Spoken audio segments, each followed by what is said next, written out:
जय श्री राम। योगेश अनंत काले का सभी सुनने वालों को प्यार भरा नमस्कार।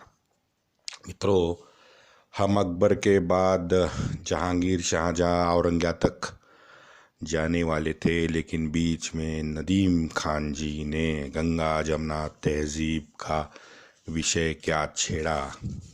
मेरे तो जख्म फिर से सामने आ गए। तो आज कुछ उसका स्पष्टीकरण आपको देना जरूरी है। हिंदू मोमेडियन के शत्रु है। एक पाक साफ मोमिन याद रखे कि इन बुत परस्त अश्रद्धावान पाखंडियों से संपर्क ना करे। मैं नहीं कह रहा, सरहिंदी कह रहा था। जहांगीर ने जब गोविंदवाल की शापित काफिर को मृत्यु दंड दिया तो एक सूफी बड़ा खुश था। उसका नाम था यही नक्शबंदी सूफी शेख सरहिंदी। वैसे कौन था ये गोविंदवाल वाला शापित काफिर? हमारे परम पूज्य पांचवें गुरु अर्जुन देव जी महाराज। ये है इन सूफी संतों की सोच। मोइजुद्दीन ने पैठण में, महाराष्ट्र में मंदिर तोड़े। पुणे का शेख सल्ला का दरगाह जो है वो भी असल में मंदिर तोड़ के ही बनाया गया। अजमेर के फिरोज चिश्ती का पूर्वज मोइनुद्दीन के बारे में मैंने काफ़ी विस्तार से आपको बताया है। अमीर खुसरो के महान विचार तो आपको मैं सुना ही चुका हूँ। दरअसल ये सूफीज़म, ये इस्लाम को फैलाने का एक हथियार साबित हुआ। मालिक इब्न दीनार ईसा 744 में अब उसके और उसके अनुयायी में दक्षिण के मोपलाओं पे अल हज्जाज ईसा 921 में गुजरात के तट पर दुद्ध वाले जमात पे और पिंजर वालों पे, ये जो दोनों जातियां उनमें, तथा अब्दुल्ला शिराजी ने पूरे बोहरा समाज को मोमिन बनाया। यूसुफ अल दिन ने कच्छ में सभी मेमन जाति के जो लोग हैं उनको मोमिन बनाया है। निजामुद्दीन जैसे, हाजी अली जैसे, बाकी के सूफियों की नौटंकी, उनके चमत्कार, ये इन लोगों ने इनका सहारा लेके हिंदुओं को अपने पीछे लगाया। ये तावीज़, दोरा, चद्दर, पता नहीं और क्या क्या क्या, ये अतर के परंपरा इन लोगों ने हमारे बीच निर्माण की। अनेक सूफियों ने झूठे मक्कार प्रेम और अध्यात्मता, वैसे ये अध्यात्मता इनकी स्पिरिचुअलिज्म सूफी का है क्या? कभी आपने देखा है? कभी स्टडी करो आप, एक्चुअली स्पिरिचुअलिटी उनकी है क्या। ये इनका प्रेम और ये स्पिरिचुअलिटी का सहारा लेके उस वक्त के समाज के उच्च पदस्थ लोगों को अपने जाल में फंसाया और उनके घर पे इन्होंने शादियां की। और यही कारण है कि दिल्ली में राज करने वाले सभी मोमेडियन जितने भी सुल्तान बादशाह होके गए हैं, उन लोगों को एक प्रकार का इन सूफियों से डर था, बिकॉज समाज में इनकी पैठ थी। सूफियों का प्रभाव उन्हें बिल्कुल बर्दाश्त नहीं होता था। यही कारण है कि 20-25 साल से 100 एफआईआर होने के बावजूद ये दिल्ली का जो इमाम बुखारी है उसको हाथ लगाने की हिम्मत आज भी 2022 में दिल्ली पुलिस ने की है। 250 हिंदू लड़कियों पे बलात्कार करने वाला अजमेर का फिरोज चिश्ती और उसके भाई को षड्यंत्र के तहत कोर्ट में पागल और मानसिक रोगी करवा के कोर्ट ने केस को रफा दफा किया है। सभी मीडिया वालों ने इस पूरे प्रकरण को इतना जबरदस्त दबाया है। आज भी इन सूफियों की भाषा देखिए। अभी अभी 5 6 7 महीने पहले जब अजमेर वो नूपुर शर्मा का उनका जो वक्तव्य आया, उन्होंने ये चिश्तियों ने जो अनाप शनाप बयान दिए हैं वो टीवी पे हमने सब सुने हैं। जब अजमेर का पैसा कम हुआ और होटल और बाकी को धंधा बैठा तो इन भांडों की अकल ठिकाने आई। सारा सभी हमारे मंदिरों का पैसा ऑडिट करवा के सरकार वसूली करती है, लेकिन कोई वक्फ बोर्ड, कोई दरगाह, कोई मस्जिद, ऑडिट छोड़िए, इसके अंदर घुसने की भी अनुमति इन लोगों को आज भी लेनी पड़ती है। ये हाल है 2022 में। अंदाज़ा लगाओ 500 600 साल पहले इनके हाथ में तो तभी सत्ता थी, तो उन्होंने कितनी गंद मचाई होगी समाज में।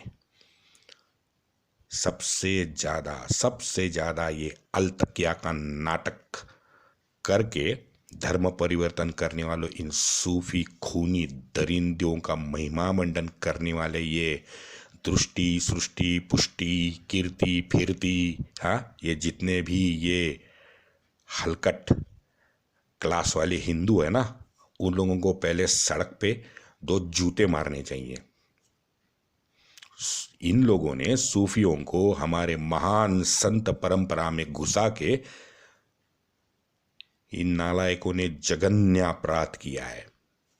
इवन गुरु नानक देव जी महाराज भी इन्होंने सूफी संतों के साथ जोड़े हैं। गुरु ग्रंथ साहिबा पढ़ी है आपने? पढ़ो जरा, पता करो इन खूनी दरिंदियों के बारे में गुरुजी क्या कहते हैं, और इनसे आप सूफियों की गुरुदेव से तुलना करते हो। मजाक है क्या? नालायक। पूरे गुरु ग्रंथ साहब में जो ओमकार है, परब्रह्म है, जन्म मृत्यु चक्र है, और इस चक्र को भेद करने के लिए उपाय है, और इस जन्म मृत्यु चक्र का भेद ही मुक्ति ही मोक्ष है। इस प्रकार के विचार इस्लाम में मिलते जुलते हैं क्या? कुछ भी।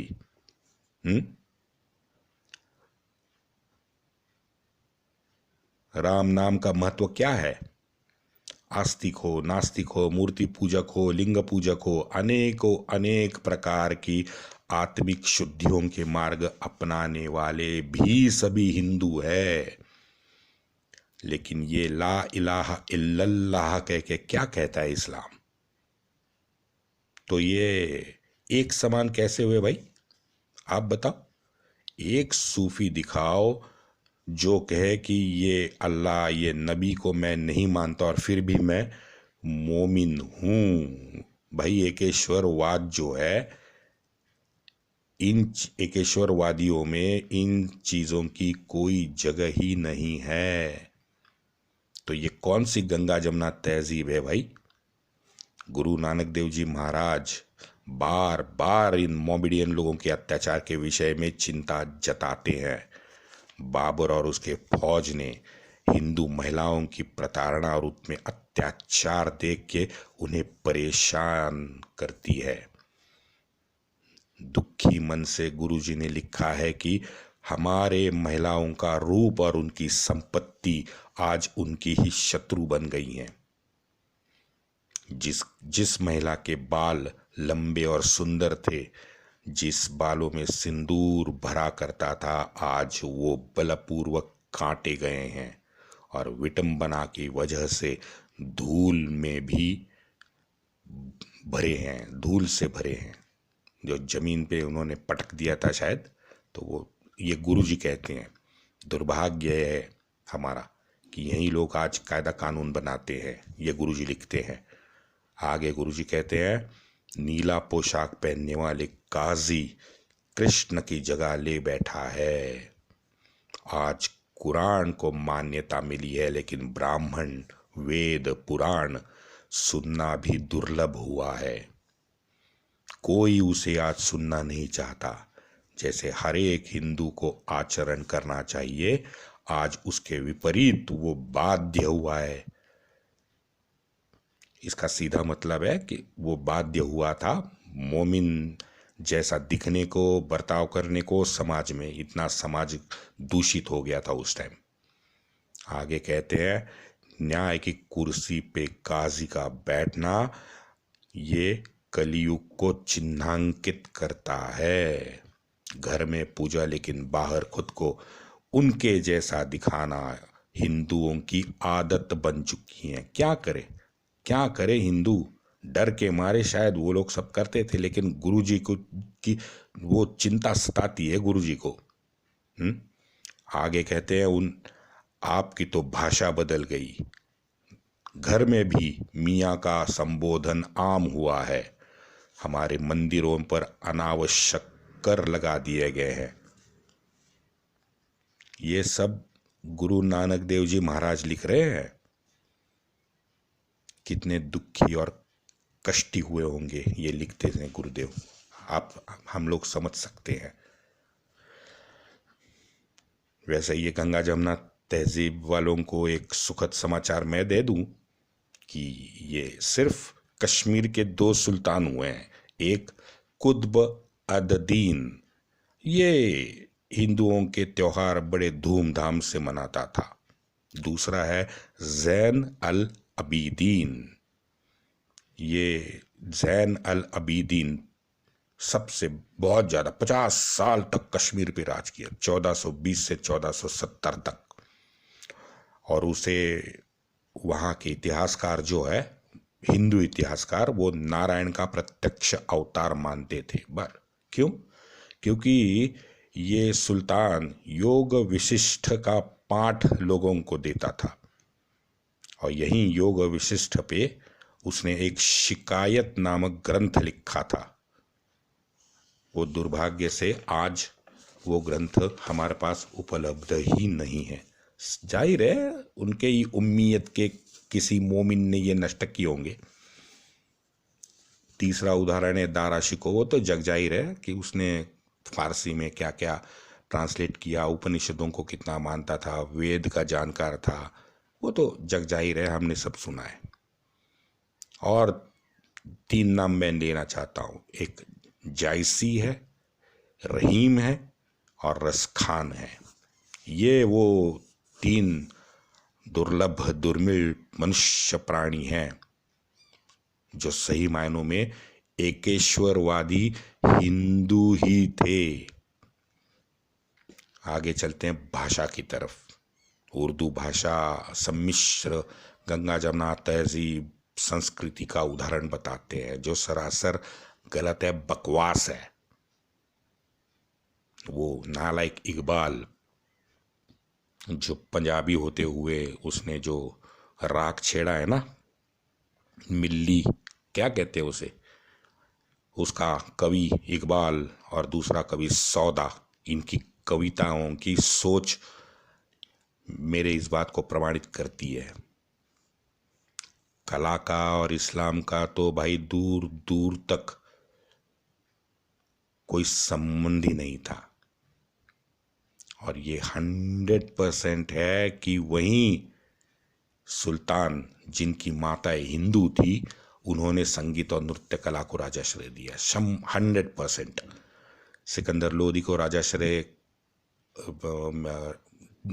सिकंदर लोदी ने राजाश्रय दिया, वो क्या नाम है, उमर वाहिया शायद, हाँ उमर वाहिया।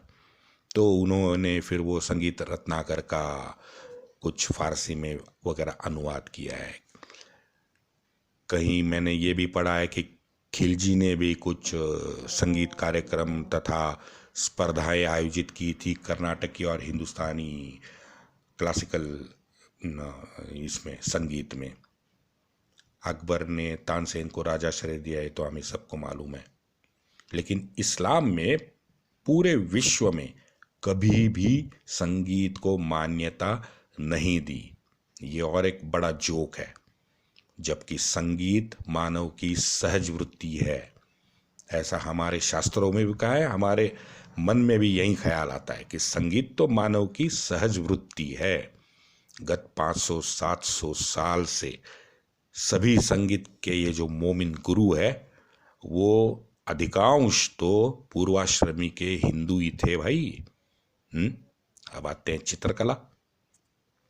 चित्रकला तो हम सब जानते हैं कि इस्लाम के पूर्णतः विरुद्ध है, लेकिन फिर भी एम.एफ. हुसैन जैसे धर्मांध नालायक मोमिनों ने अश्रद्धावान कुफ्र करने वाले काफिर को अपमानित करने के लिए चित्रकला का उपयोग किया है।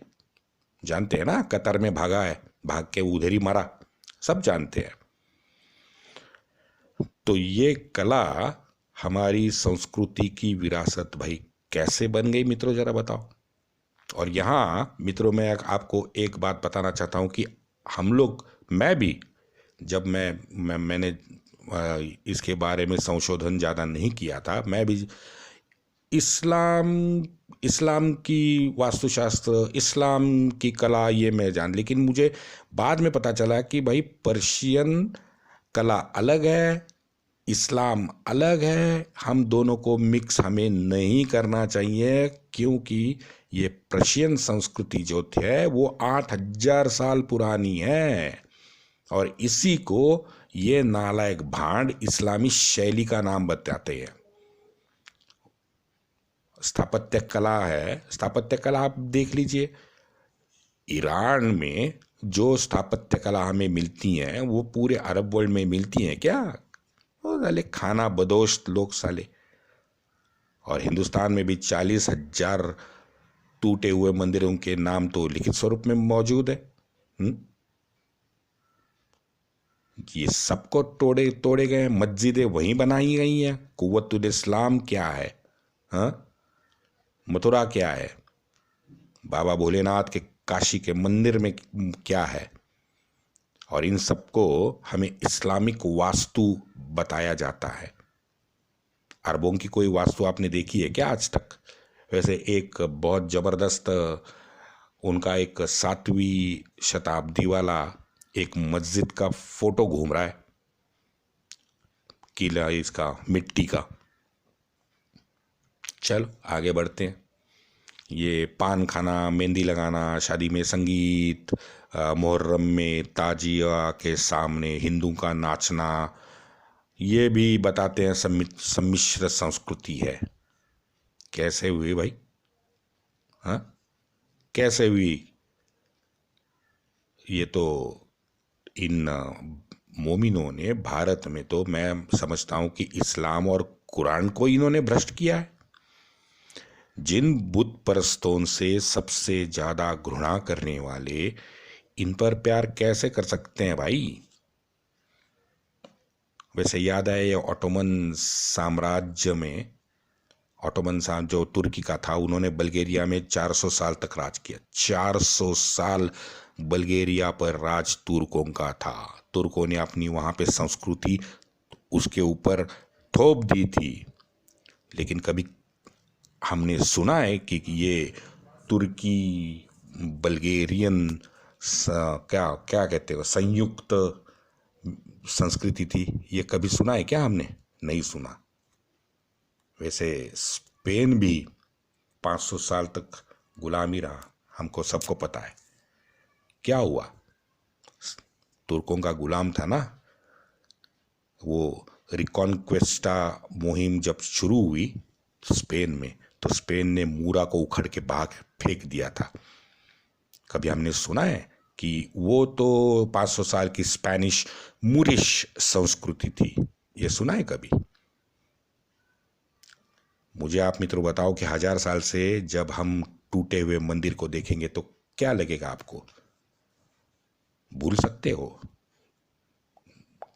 चित्तौड़गढ़ का अग्निकुंड देख के क्या लगता है? भूल जाओगे सब। और क्यों भूले भाई? जुल्म तो हम सिर्फ हिंदुओं पे ही हुए। कहां से होगा संगम? गंगा हमारी, जमुना हमारी, सारी तहजीब तुम्हारी कहाँ से उखाड़ के तुम लाए भाई? हमारी गंगा जमुना तहजीब को फोड़ो तोड़ो नीति से ब्रिटिशों ने तहस नहस किया। हम लोग एक साथ रहते थे, कभी भी एक साथ नहीं थे। हिंदू मुस्लिम में दरार ब्रिटिशों ने बनाई है ना मित्रों, दरार तो पहले से ही थी। हिंदू मुस्लिम दंगे क्या सिर्फ ब्रिटिश काल में ही हुए हैं क्या? ब्रिटिश पूर्व काल में नहीं हुए हैं? वीर सावरकर ने स्पष्ट लिखा है। हाँ, ये लोग आप कहते हो कि दंगे, हाँ दंगे नहीं हुए, मुझे भी पता है, लेकिन वो दंगे नहीं थे, पूरे के पूरे युद्ध थे। साफ तौर पे लिखा है। पूरे विश्व में सबसे ज्यादा यानी 1500 साल से हम हिंदू सतत प्रखर संघर्ष करते आए हैं। तो ये आधे अधूरे सत्य झूठ का मिलाप सब ये सुनाकर हमारे हिंदुओं के मानसिक आघातों पे आप क्या मलम पट्टी करना चाहते हो? नहीं कर पाओगे। उसके अलग कारण मैं आपको बताऊंगा।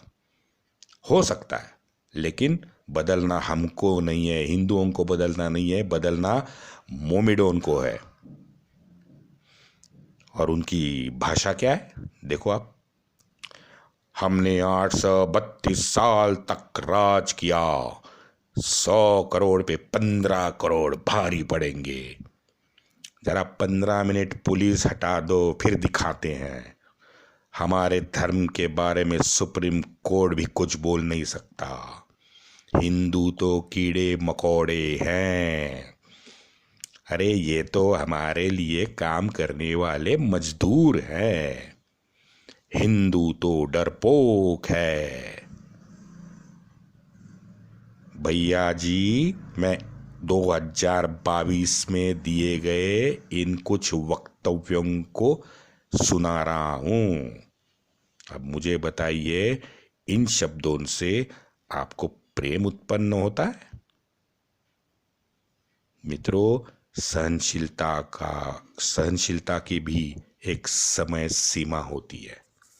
वंदे मातरम।